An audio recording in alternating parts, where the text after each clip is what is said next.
मैं चुनावी मौसम में मुजाहिद जी किसको वोट देंगे और उनके मुद्दे क्या हैं जानने की कोशिश कर रही हूँ। हेलो मुजाहिद जी। हेलो। आप अपना वोट किस पार्टी को देंगे और आप जनता से क्या अपील करना चाहते हैं? मैं अपना वोट किसी भी पार्टी को इतनी आसानी से नहीं दे सकता हूँ, क्योंकि यहाँ पे जितने भी कैंडिडेट हैं आप सारे बहुत अच्छे हैं। जैसे गायत्री देवी ऑलरेडी यहाँ की एमएलए रह चुकी है, 5 साल उन्होंने काम किया है। उसके बाद दूसरी है रितु जायसवाल, जिन्होंने एक युवाओं और बाकी लोग जो राजनीति में आना चाहते हैं उनके लिए इंस्पिरेशन बन के आई है, एक प्रेरणा बन के आई है। लोगों को लगता था कि अगर मुझे राजनीति करनी है तो मुझे बहुत ही पैसा वाला बनना पड़ेगा, या फिर मेरा पॉलिटिकल बैकग्राउंड होना चाहिए, या मुझे दबंग बनना पड़ेगा, तभी मैं राजनीति कर सकता हूँ। लेकिन नहीं, इन्होंने गलत साबित किया कि अगर आप एक गांव के मुखिया भी हो, अगर आप अच्छा काम करते हो तो बड़ी से बड़ी पार्टी आपको टिकट दे सकती है। और जहां तक रहा जनता, तो हमारी जनता बहुत ही मुझसे बहुत ज्यादा समझदार है। उनको पता है कि हमें वोट किसको देना है और कौन हमारे काम का है। और उनको जिनको भी मन करता, जिनको दिल करता वो वोट दे, मुझे कोई एतराज नहीं है। ऑब्वियसली जिनको वो वोट करेंगे कोई ना कोई तो जीतेंगे।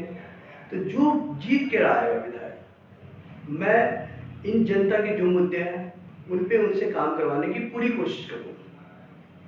सूत्रों के हवाले पता चला है आप लगातार पार्टी कैंडिडेट से मिलने की कोशिश कर रहे हैं, क्या ये बात सही है? अगर हाँ तो क्यों? जी हाँ, मैं एक पार्टी नहीं बल्कि सारे पार्टी कैंडिडेट से मिलने की कोशिश करूँ, क्योंकि मैंने देखा है जितने भी कैंडिडेट हैं उन्होंने बहुत अच्छे से सुना भी है मैंने उन लोगों को, कभी फेसबुक के थ्रू या और भी मीडिएटर के थ्रू, लेकिन किसी ने भी हमारे मुद्दे को एड्रेस नहीं किया। आप सब जानते हैं, आप लोग भी जानते हैं कि नेताजी जो बोलते हैं वो तो करते नहीं, जो नहीं बोलते हैं वो करेंगे, ये मैं कैसे उम्मीद लगा सकता हूँ? ठीक है, तो जनता की समस्या के समाधान के लिए सारे पार्टी कैंडिडेट की क्या राय है, क्या प्लानिंग है, ये जानने के लिए चाहे मुझे मीडिया का सहारा लेना पड़े, चाहे मुझे किसी को लेटर लिखना पड़े, या मुझे किसी पर्टिकुलर आदमी के पास जाके फेस टू फेस बात करनी पड़े, और जो पर्टिकुलर कैंडिडेट की जो राय से मैं कन्विंस होगा, संतुष्ट होगा, मुझे लगेगा ये पर्टिकुलर कैंडिडेट हमारे जनता के मुद्दे को विधानसभा में मजबूती के साथ उठा पाएगा, उसे ही मैं अपना वोट दूंगा। चाहे वो किसी भी पार्टी का हो, चाहे वो किसी भी जाति का हो, चाहे वो किसी भी धर्म का हो, मेरे लिए मैटर नहीं करता। मेरे लिए मैटर करता हमारे जनता के मुद्दे को कौन अच्छे से एड्रेस करता। और इस मुहिम में अगर आप लोग चाहते हैं कि शामिल होना, तो हमारा एक नंबर है 9815176308, जो मेरे फेसबुक पेज पे भी है, उस पर व्हाट्सएप करके आप लोग जुड़ सकते हैं। जिन मुद्दों के कारण आप पार्टी कैंडिडेट से मिलने की कोशिश कर रहे हैं उसके कुछ अंश आप हम लोग के साथ शेयर कर सकते हैं? बिल्कुल, देयर सो मेनी इश्यूज, जिसमें मैं कुछ इंपॉर्टेंट आपको बता रहा हूँ। पहला है कि कोई भी कैंडिडेट अगर जीतता है तो क्या वो जनता का सेवक बन के रहेगा या राजा? क्योंकि ऑब्वियसली जनता की कोई भी समस्या लेके किसी भी कैंडिडेट के पास जाता है, अगर वो जीत गया विधायक है, तो अगर वो विधायक ये समझेगा कि मैं जनता का सेवक हूँ, तो जरूर उस जनता की रिस्पेक्ट करेगा, उनकी प्रॉब्लम को सुनेगा और उनको सॉल्व करने की कोशिश करेगा। दूसरा सबसे इम्पोर्टेंट मुद्दा है कि जो सरकारी योजना के नाम पे जनता के पैसे की लूट की जाती है। हद तो तब हो जाती है जब जनता को से एक्स्ट्रा पैसा देना पड़ता है उस लाभ को लेने के लिए। तो क्या ऐसे लोगों पे कानूनी कार्रवाई की जाएगी? थर्ड इंपॉर्टेंट मुद्दा है कि जो परिहार जो हमारा मेन चौक है, वहां पे ट्रैफिक जाम रहता है बहुत ही ज्यादा। क्या उसके लिए कोई सख्त कानून या सख्त समाधान निकालने की कोशिश की जाएगी? उससे इम्पोर्टेंट है हाई स्कूल के बच्चे जो पढ़ने जाते हैं, लड़के हों लड़कियां हों। मैंने कई लड़कियों को गिरते हुए देखा, अफसोस है कि मैं उनको उठा नहीं सकता, इतना पानी भरा हुआ था, उनके कपड़े खराब हो जाते। तो उन वहां पे नाला का निर्माण करके उस सड़क को मरम्मत करके कौन देगा, कौन उसकी जिम्मेदारी लेगा, ताकि बच्चे सही सलामत स्कूल में पढ़ने जाते हैं। उसके अलावा परिहार में कहीं पे भी वो पार्किंग का जगह नहीं है, गाड़ी लगाने की कोई जगह नहीं है। सब लोग कोई सामान खरीदना होता है तो पर्टिकुलर जगह पे ही खड़े होकर खरीदते हैं, इस वजह से भी जाम लगता है। उसके लिए कौन पार्किंग बनाएगा? शौचालय नहीं है, परिहार की कोई मार्केट में जाता है या किसी सरकारी दफ्तर में जाता है, वहाँ पे शौचालय नहीं है, उस शौचालय का निर्माण कौन करेगा? सब। उसके अलावा जो परिहार में पर्टिकुलर, अगर परिहार से कोई सीतामढ़ी जाना चाहता है शाम को 7 बजे से 8 बजे के बीच में, कोई बसें नहीं होती वहाँ पे, न प्राइवेट बसें हैं न सरकारी बसें हैं। तो क्या कौन आएगा जो उस तरह के समाधान निकालेंगे? उस टाइम पीरियड में बसें होनी चाहिए ताकि लोग सेफली सीतामढ़ी सिटी में पहुंच पाए किसी काम के लिए। हॉस्पिटल, आप लोग कितना इंपॉर्टेंट फैक्टर है हेल्थ के लिए। अभी कोरोना वायरस की वजह से सब लोगों को हॉस्पिटल की रिक्वायरमेंट होती है और डर लगा रहता है क्या होगा नहीं होगा। तो बहुत ऐसे गांव में हॉस्पिटल बन के तैयार है, जैसे बेथा गांव है, वहाँ का वेलनेस सेंटर ऑलमोस्ट तैयार होने वाला। तो जल्दी से जल्दी उसको तैयार कराए, उसमें पब्लिक का फ्री इलाज करने का, फ्री दवाई देने का प्रावधान कौन करेगा? बेथा से अगर कोई भी लोग जाना चाहता है बाहर, दिल्ली वगैरह कहीं भी, तो उनको सामान लेके जाना पड़ता है। बस स्टॉप बहुत दूर है, सब है, तो वहां पे बस से जाने के लिए कोई रूट नहीं है, कैसे जाएगा लोग?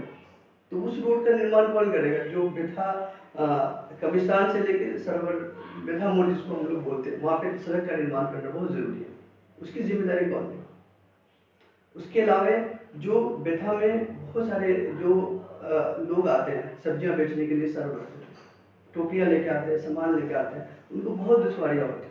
उनको लगता है कि मैं सामान लेके जाएंगे तो वहां पे उनका हो जाएगा, लेकिन वो बेच नहीं पा रही, जा नहीं पाती है क्योंकि रोड खराब है, सड़कें खराब है। उस सड़क का निर्माण कौन करेगा ताकि वो आगे इजीली बेथा में अपना सब्जी बेच पाए, हम लोग भी उससे फायदा उठाए, वो भी पैसा कमाए।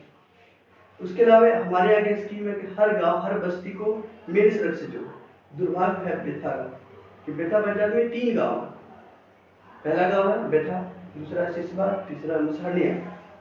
आप यकीन नहीं कर सकते कि कोई भी मुसहरनिया और सिसवा का आदमी बेथा में किसी भी काम से आना पड़े, कोई मीटिंग हो, कोई आम सभा हो, तो वो नहीं आ सकते बिकॉज के कोई रोड नहीं, 10 किलोमीटर घूम के आना पड़ेगा, 2-3 पंचायत को क्रॉस करके आना पड़ेगा। वो जो सड़क है हमारा बेथा से नसार बाजार का टूटी हुई है, उसकी मरम्मत, उसकी जिम्मेदारी कौन लेगा? उसके अलावा जो हमारे बच्चों को खेलने के लिए कोई पार्क नहीं, हमारे छोटे बच्चे घर में रहते हैं, उनका हेल्थ डेवलप नहीं हो पाता, वो पार्क के लिए जगह अलॉट कौन करेगा? जो बच्चे खेलना चाहते हैं, स्पोर्ट्स में क्रिकेटर है हमारे यहाँ के बहुत अच्छे, वो डिस्ट्रिक्ट लेवल पे खेल सकते हैं, स्टेट लेवल पे खेल सकते हैं, उनके लिए ट्रेनिंग तो दूर की बात है, उनके लिए एक प्ले ग्राउंड भी नहीं, एक स्टेडियम नहीं, उसकी जिम्मेदारी कौन है? उसके अलावा हमारे यहाँ जो बच्चे particular gym health wise health conscious, उनके लिए कोई जिम नहीं, अगर अभी जाना भी जिम करना भी चाहते हो सुसरण जाएगा इतनी दूर। क्या यहाँ पे कोई जिम का अरेंजमेंट किया जा सकता है सरकार के फंड से? युवाओं के रोजगार के लिए आपका क्या मुद्दा है? बिल्कुल, this is a very important point कि तेजस्वी जी ने बोला कल भी बोल रहे थे कि युवाओं को रोजगार देंगे। बिल्कुल, ये रोजगार देना भी चाहिए। आई विश कि वो उनकी सरकार बन जाए और लोगों को रोजगार मिल जाए, लेकिन ये रोजगार किसको मिलेगा? जो ऑलरेडी एजुकेटेड है, जिनके पास डिग्री है, डॉक्टर है, इंजीनियर है, ऑब्वियसली इनको मिलना चाहिए, ये मुद्दा है। लेकिन इससे भी बड़ा मुद्दा है, अभी लॉकडाउन हुआ है, कोरोना वायरस हुआ, इनकी वजह से बहुत सारे प्रवासी मजदूर घर लौट के आए, उनके पास खाने के लिए पैसे नहीं, खाने दवाई के पैसे नहीं, उनके पास तो कोई डिग्री नहीं है, उनको नौकरी कौन देगा? आप सोचिए क्या? लेकिन हमारे पास है, ऐसा नहीं कि इसका सोल्यूशन नहीं है। मनरेगा आप लोगों ने सुना, यहाँ पे 100 दिनों की रोजगार की गारंटी है साल में। आपको पता होगा एक दिन में 220 रुपया मिलता है, तो 220 रुपया को मल्टीप्लाई कर दीजिए 100 दिनों से 22,000 रुपये होता है। किसी भी फैमिली को चलाने के लिए बहुत होता है, और एडल्ट को होता है। यंगस्टर जो 18 साल के ऊपर के लोग उनको मिल सकता है 22,000 रुपये सालाना। तो कौन इन लोगों को अवेयर करेगा कि आप अपना रजिस्ट्रेशन कार्ड बनाइए, आपको रोजगार मिलेगा, आपको काम करना पड़ेगा, काम मिले ना मिले फिर भी पैसे मिलेंगे, कम से कम 100 दिन का तो मिलेगा, इससे ज्यादा भी मिल सकता है। दूसरा, कई लोगों का इनरोलमेंट हो चुका, उनके कार्ड भी बने हुए, लेकिन उनको लाभ नहीं मिल रहा, उनको लाभ कौन दिलवाए? उसके अलावा हमारे यहाँ एक आशा बेटर क्या काम होता है, हेल्थ सेक्टर में बहुत बड़ा जॉब है, कई लोग अवेयर नहीं है उनके बारे में, कई हमारी बहनें काम नहीं करना चाहती, उनको लगता है जॉब ठीक नहीं है, तो उनको जागरूक कौन करेगा? उनको मोटिवेट कौन करेगा? कई बहनें तैयार भी हैं काम करने के लिए, तो उनके साथ भेदभाव किया जा रहा है, उनको सही अपॉर्चुनिटी नहीं मिली, उनको मिसगाइड किया जा रहा है, इसलिए उनको वो जॉब नहीं हासिल हो रही है। तो उनको कौन जॉब हासिल मिला? आप जीविका का नाम सुना हो, जीविका सिंह, इसमें भी कई लोग काम कर सकते हैं, पैसे कमाने का एक जरिया है। इसके बारे में जागरूक कौन कर रहे हैं? जीविका के जो मेन सीनियर लीडर है उनको बुला के लोगों को जागरूक किया जाए तो पैसे कैसे कमा सकते हैं। Thank you very much. देखते हैं इनके मुद्दे को कौन सी पार्टी एड्रेस करेगी। Bye bye, take care.